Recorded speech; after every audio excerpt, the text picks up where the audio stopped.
Hey everybody, it's Tracy, and I've been getting a lot of inquiries recently about OTC trading and the laws surrounding it. And in light of like Paxville having closed down and then reopening and local Bitcoins going away and all that, the question is, have the rules changed? Have the laws changed? And the answer is no. As I've stated here multiple times before, the rule is the strict interpretation is that if you're engaged in peer-to-peer or OTC trading, that you have to be registered as a money service business with FinCEN.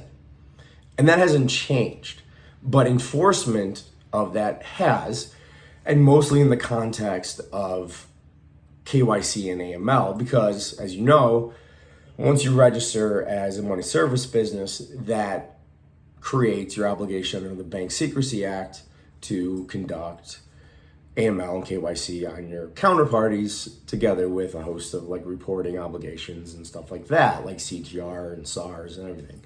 So the rules haven't changed, right? The playing field's the same, but enforcement has like ramped up.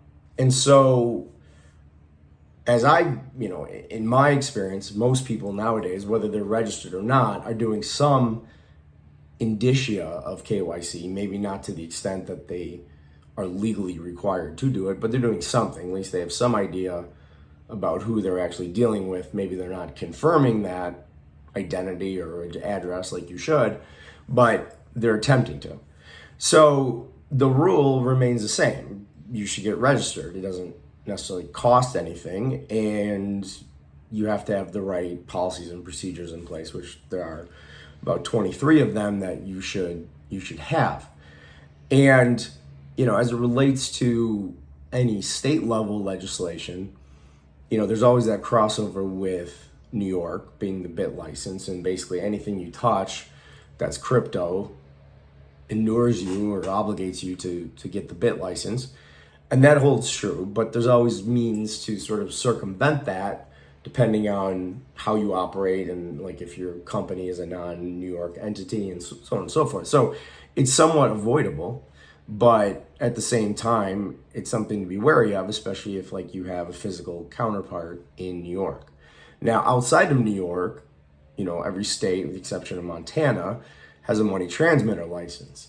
What I suspect, and I don't see a lot of it, but on an ongoing basis, you see like states modifying their money transmitter license statutes to include crypto.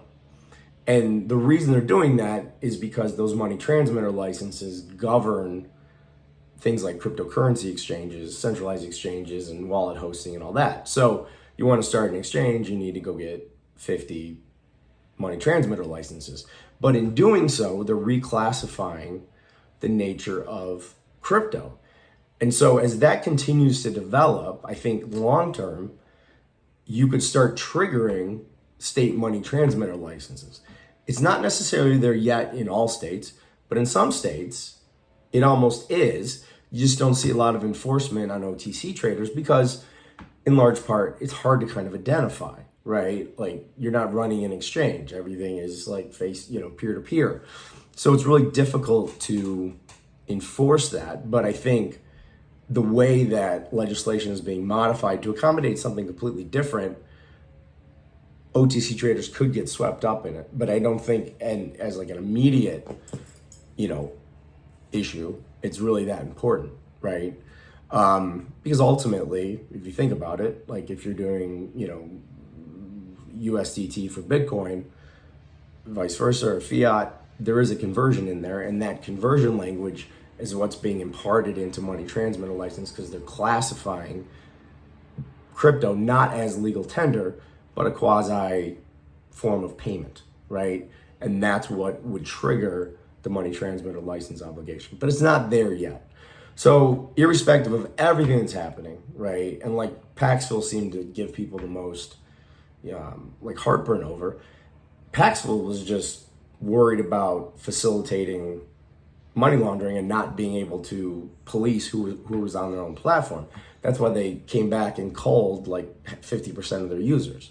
So, and whether they're, operating legally or not, it's kind of a gray area because they're just really a marketplace and they're not really facilitating trades, but they hold the crypto, right, in escrow until the trades close and they facilitate it. So you could argue that they need something above and beyond a money service business, which they've already been.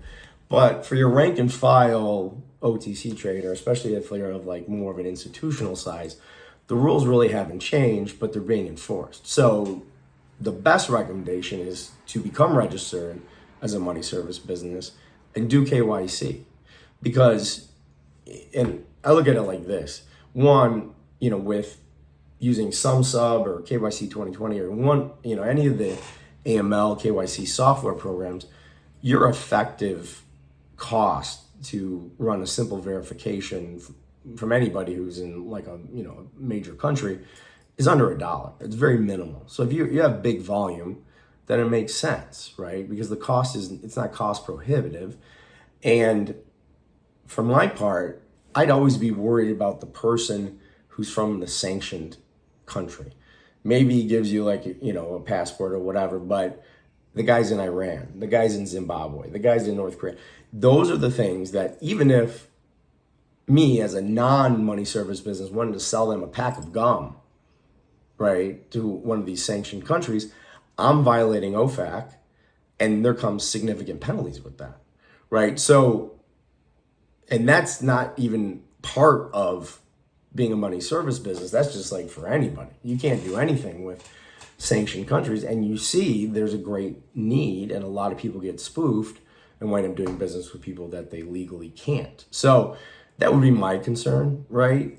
From the vantage point of just having, regular traders from Europe, Canada, Australia, Asia, wherever. Simple KYC, I think, has become the norm, so it's not that hard to really comply with, nor is it cost prohibitive, right? So that's my take. Nothing's changed. Money service business registration, definite requirement for OTC trading. It's just been given a lot more attention than it ever had been in the past, so it's probably makes sense to go ahead and do that. So if you have any questions, absolutely hit me up, adamtracy.io, and I will talk to you next time. Cheers.